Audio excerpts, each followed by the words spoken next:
Dennis Gates continues to level up Missouri's recruiting with the addition of Marcus Allen. Plus, this new Missouri NIL law, well, it really does explain everything. So I want to talk about that and more right now on Locked On Mizzou.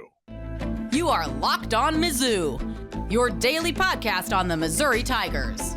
Part of the Locked On Podcast Network, your team every day.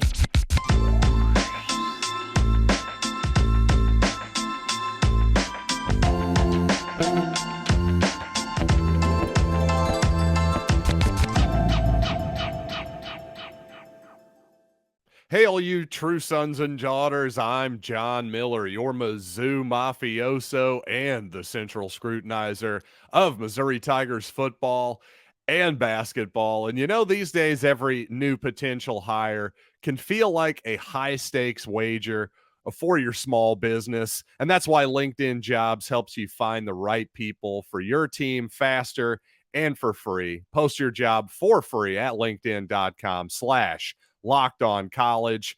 Terms and conditions apply.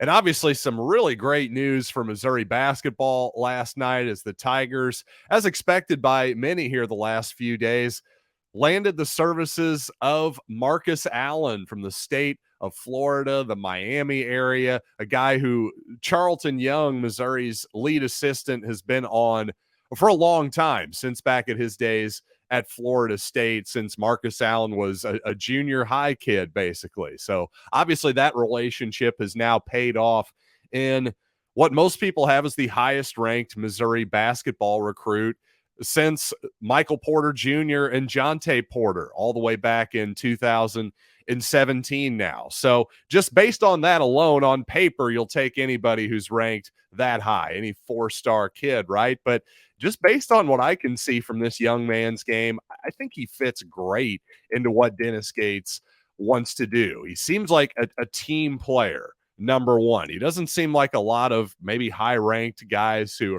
are mostly concerned about having the basketball and trying to score.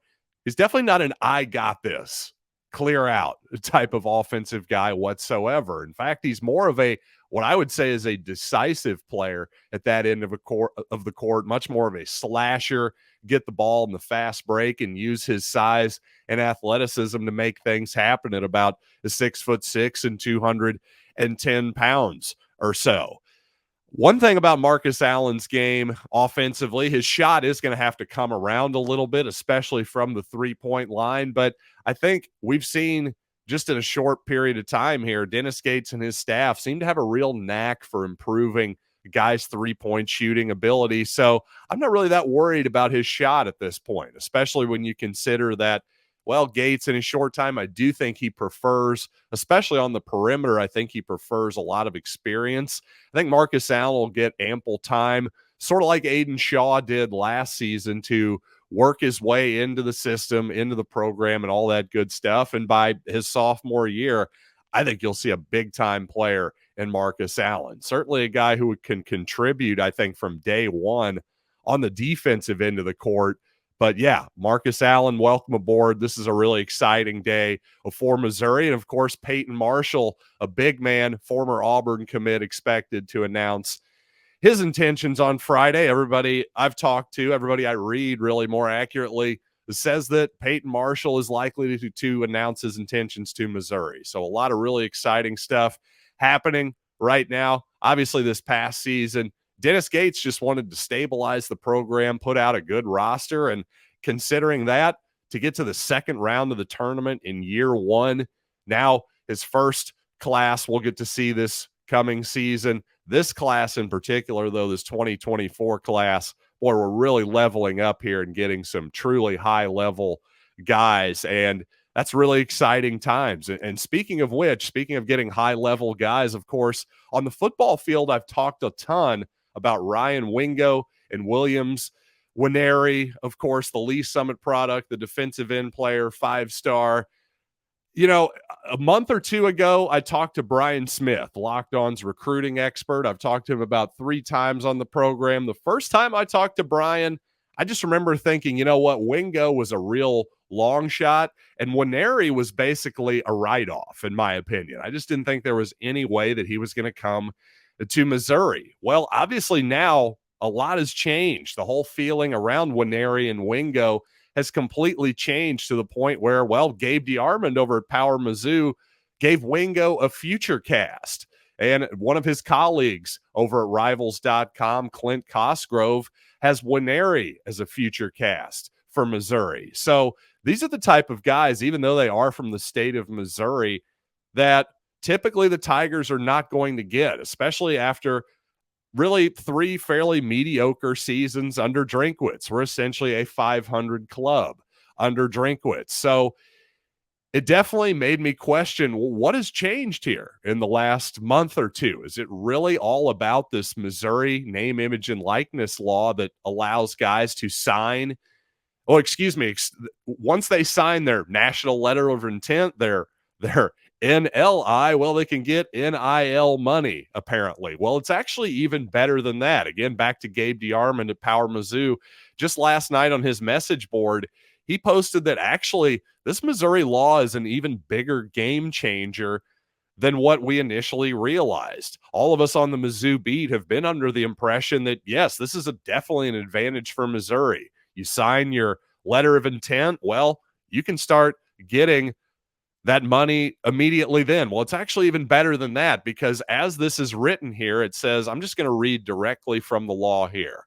This is Part B of the statute, which again, I shouldn't say again, I should say starts on August 28th. So just in a few weeks here, this law will be officially in place in Missouri. It says a high school athlete shall have the right to earn or attempt to earn such compensation only after signing an athletic letter of intent or other written agreement to enroll in a post-secondary educational institution in this state.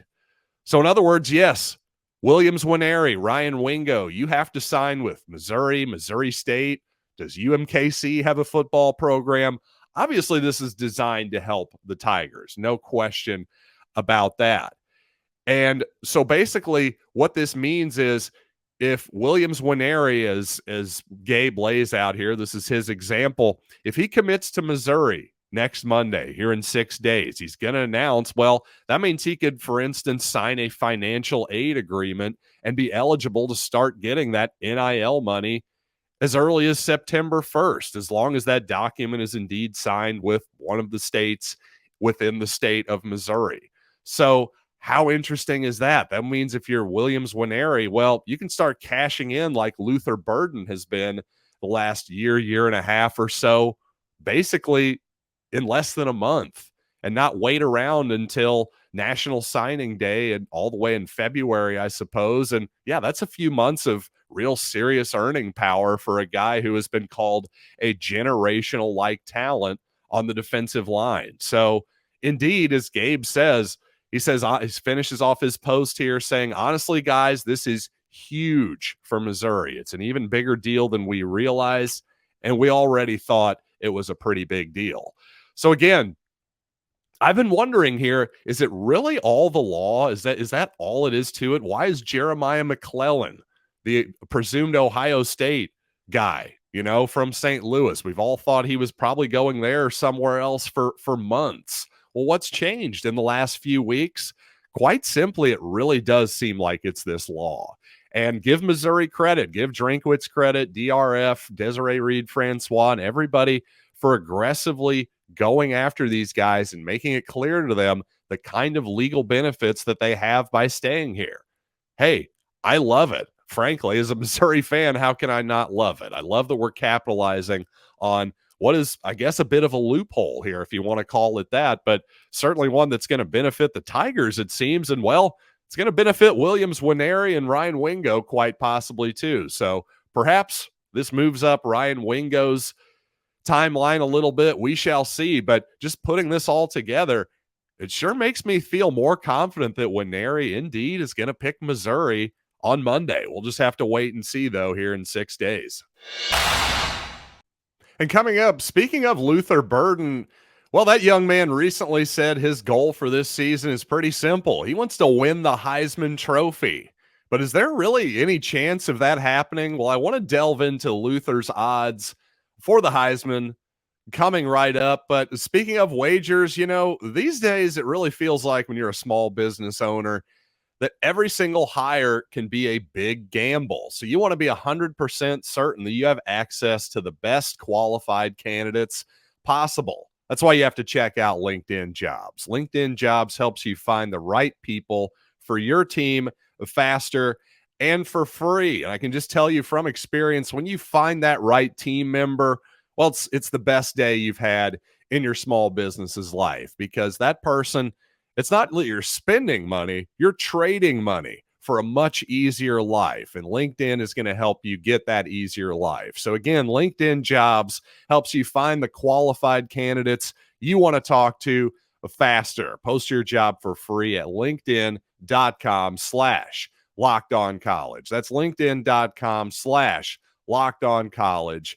to post your job for free. Terms and conditions apply.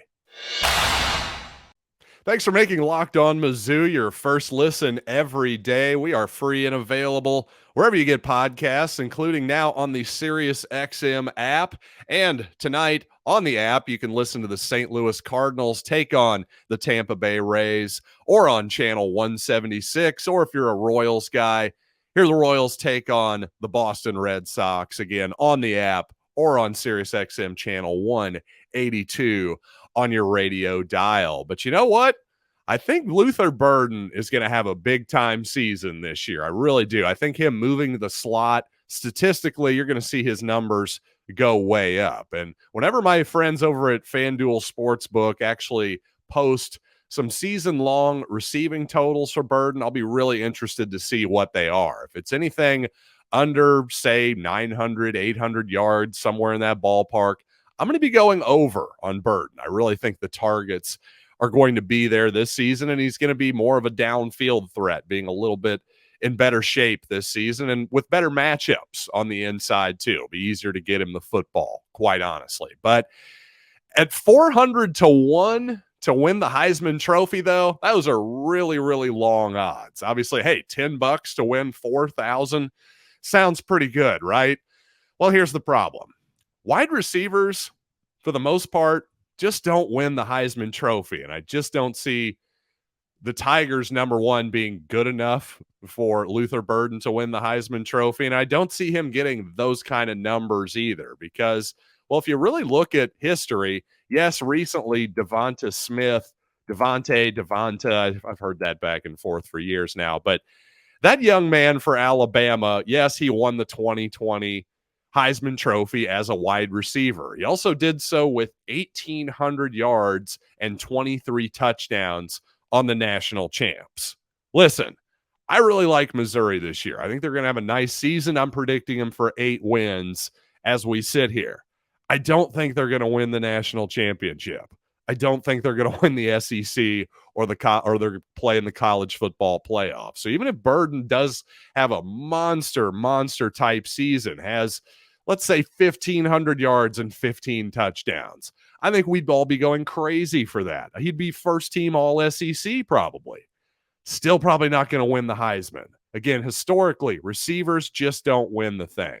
Before Devonta Smith, you have to go all the way back to Desmond Howard, who arguably was more of a kick returner than anything. Even before that, you'd have to go all the way back to Tim Brown of Notre Dame in, I believe, 1987. So, again, typically this is a quarterback award.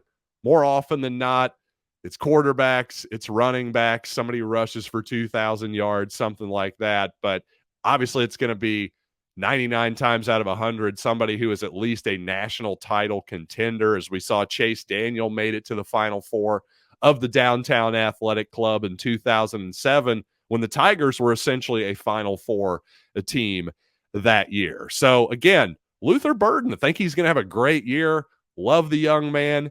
Heisman Trophy, though, I love that he's setting high goals for himself. I'm just telling you right now, I wouldn't go for that one. Probably wouldn't go for 100-1 to win the Biletnikoff either. Though I have to say, I was messing around over at FanDuel trying to see if I could parlay those things together. Yeah, now we're thinking, right? Could I parlay him winning the Biletnikoff with Missouri winning the Heisman? Now we get some really high odds, but no, they no longer let you do that. Years ago, 2011, I actually parlayed Dirk Nowitzki to win the NBA's Finals MVP with Dallas winning the NBA Finals. Well, that was a great bet. Got 5-1 odds, even though Dallas themselves were under 2-1. So unfortunately, the sports books have gotten smarter over the years. But you know what? I digress. And coming up, when it comes to the tight end position for the Tigers, is it going to be the status quo under Eli Drinkwitz in 2023, or is it possible one of these young players could actually emerge and be a real threat for the Missouri offense? So I want to talk about that position coming up right after these quick words. Now, a lot of us Missouri fans like myself have been waiting for some sort of option to emerge at the tight end position, just a threat whatsoever. And at this point in 2023, especially going back to Drinkwitz's only other head coaching season, 2019 at Appalachian State, well, that squad didn't throw much to the tight end either. So what I'm trying to say is in 2023, I think it's going to tell us a lot about once and for all. I'm really assuming this, what Drinkwitz wants out of that position. And also, to be fair, Kirby Moore doesn't have, Missouri's new offensive coordinator, not exactly a rich history of throwing a lot to the tight end that I can see either. So it almost seems to me that Drinkwitz wants a de facto sixth offensive lineman more often than not in the running game than he does somebody he can throw the ball to. Now, obviously, there's going to be occasional plays where the tight end is almost an afterthought in the passing game. It almost seems like by design. So every once in a while, you can throw him a key pass that will pop open for a touchdown. You may remember Tyler Stevens last year, the beautiful one-handed catch against Georgia. Well, previous year, another sort of gadget play, if you will, set up a long Nico Hay touchdown in the Florida game that the Tigers won at Faurot Field. So my point here is that this season, I think if Tyler Stevens comes out and gets the lion's share of the snaps early in the season, I think we can safely say that Drinkwitz simply wants a safe guy to block out there, a guy in the running game, a guy to help in pass protection, much more so than he wants an offensive weapon there. And I understand that preference, but at the same time, I really believe that if somebody like Brett Norfleet or somebody like Max Wisner, if they come in and can use what I believe is a higher level of upside in terms of receiving versus Stevens at this point, well, I think you're going to see a more aggressive approach by Drinkwitz from that position. I would like to see that because sometimes I just feel like the intermediate middle to deep middle of the field is left unattacked and really unthreatened at times by Drinkwitz's offense so far the first few seasons. I think a lot of that comes back to a lack of production from the tight end position. At the very least, I'd like to see the second level of that defense, of our opposition's defense, at least have to respect the threat of the pass there, because if you don't, well, it's much easier as a linebacker to then abandon your coverage and, you know, mess up those screen plays, that type of thing, sniff that type of thing out, something Missouri likes to run quite a bit. And finally, you know, maybe it's just that time of year where optimism reigns here in the preseason before we kick the first game off. But if anything, I'm feeling better about the Tiger defense and just the team in general as we head into fall camp here. Number one, the first thing you notice, no real serious injuries so far in fall camp, knock on wood, obviously. But other than Isaac Thompson, the young safety who has a knee injury, apparently, well, so far so good in terms of injuries. The roster looking pretty strong at this moment. And speaking of the roster getting stronger, it sounds like a lot of Missouri's transfer portal pieces are really starting to fit in, including Florida State transfer Sidney Williams looking like yet another nice depth piece for Missouri at defensive back. I talked about how Drayden Norwood would start on certainly a lot of teams in the conference, certainly in Division I in general. I think Sidney Williams, from the sounds of it, maybe part of that as well. So with him, with Marvin Burks, the young safety, apparently coming on by all reports and all accounts, this should be a really, really good defense once again for Missouri. And by the way, some good reporting, or at least some good words out of camp on the edge players so far too, your pass rushers on the defensive line. So I just think depth in general seems like offensively, defensively, seems like the depth has really come a long way for Missouri here in the last season or two. So really encouraging. And on top of a very advantageous Missouri name, image, and likeness law, things seem to be picking up for your Tigers lately. So I'm excited about it. I know you're excited about it. I'm excited to keep doing it for you 5 days a week here during the season on Locked On Mizzou. So for you everydayers, check me out tomorrow on the program. You know what? I would actually zag a little bit on all this conference realignment. What if at the end of the day, maybe this isn't as bad as everybody makes it out to be? I'm going to at least make that case tomorrow on the program. So I'll see you right then, right here on Locked On Mizzou.